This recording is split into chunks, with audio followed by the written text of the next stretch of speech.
Welcome back. Thank you for staying with us. We have quite an interesting discussion coming right up.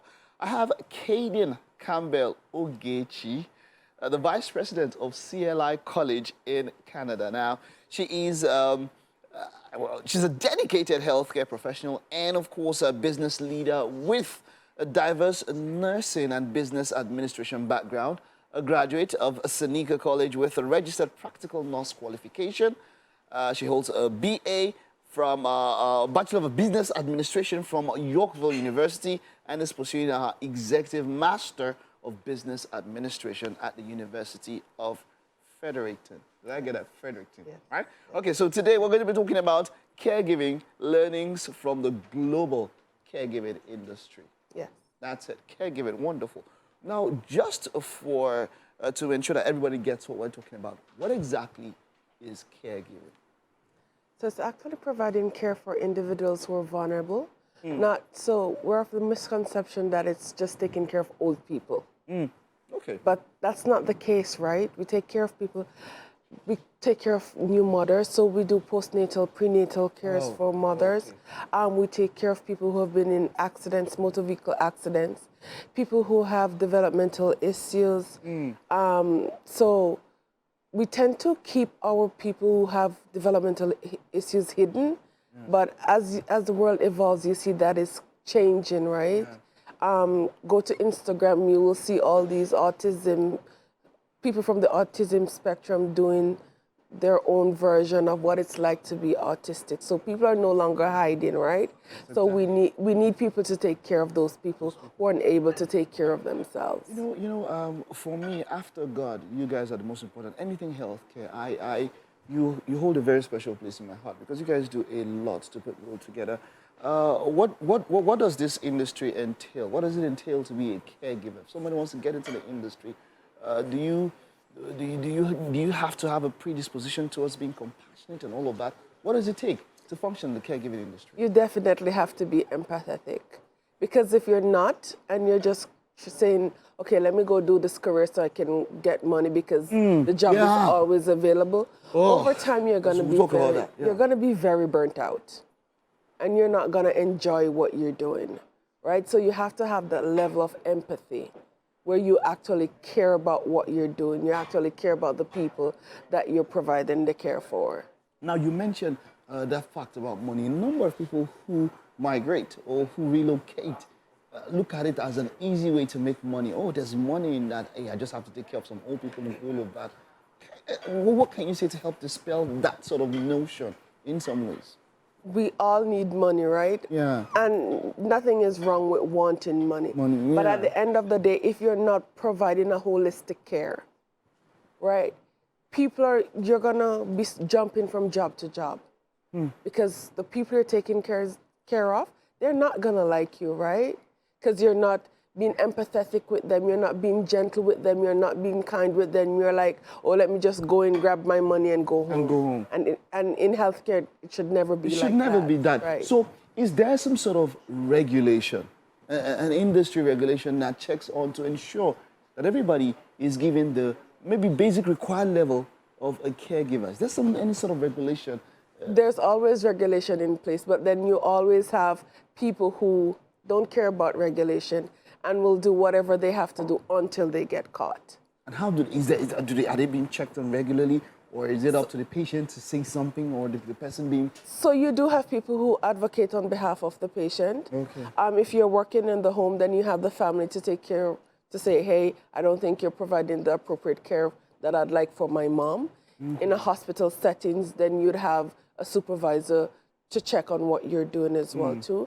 And especially if you're from a registered professional, like you're registered practical nursing or you're registered nurse, you have to think about your license. Yeah. So if you're not providing the care that you're supposed to be providing, and if you're not holding the standards of whatever your regulatory organization is, of course you can lose your license. Now, for someone who has that empathy and wants to get into it, what's the basic requirements to be a caregiver?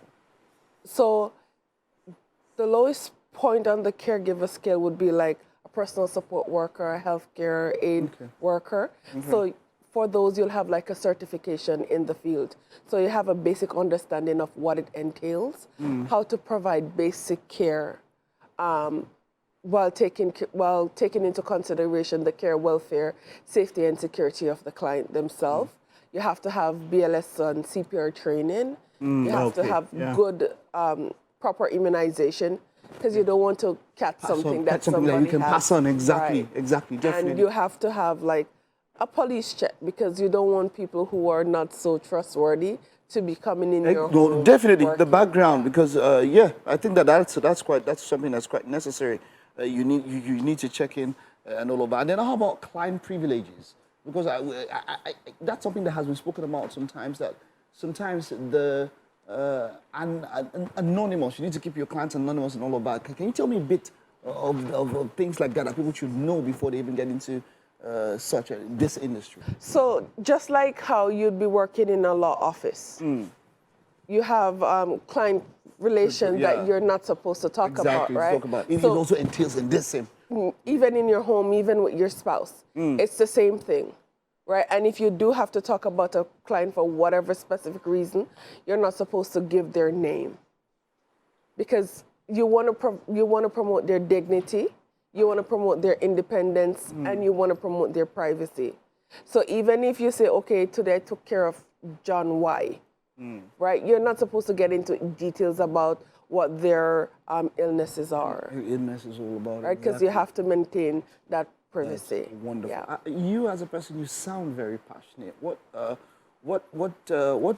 moved you? What inspired you to go into this? What you're doing? As a nurse and all of that. What is that thing that moved you into it? Well, originally I'm from Jamaica, and my mom was a village nurse. Okay. And it's 3 girls of us, and we always go with her to help to provide the care. And we see the impact that the care has on the individuals, especially if they can't afford it. You see the impact that it has on them when you go in and you see somebody that's been sitting in their mess all day, and you clean them up and you see how refreshing and how thankful they are. So that is what drove me into this field. And if you weren't going to be paid for it, would you still do this? So I actually started out volunteering. Oh. Yeah. Oh.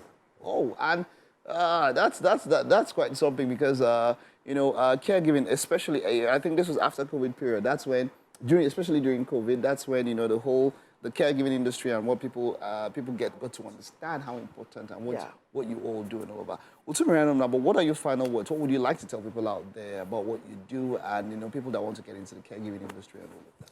So one of the things that I realize is people think that it's a female. Oh. It's traditionally a female role. That's no longer the case. Right? So once you have the passion, once you like helping people, right, and ensuring that even, you want to see a healthier community, right, then why not take a chance? I mean, as guys, you think you're macho, so no, I could never do that job, but you'd be surprised how fulfilled you can be. Just hearing somebody saying, God bless you. Oh, Kaydene, thank you so much. God bless you.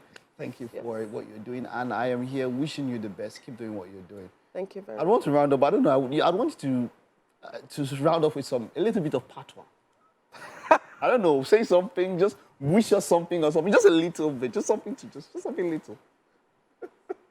A little. A little bit of patois. Anything. So, thank you for having me. Megan. Oh, okay. Thank you. That's good. That's good, Kaydene. Thank you very much. Okay. Thank you very much. All right. That's it. Now let's head over. Of course, there's Titi in the kitchen. Titi, what's up?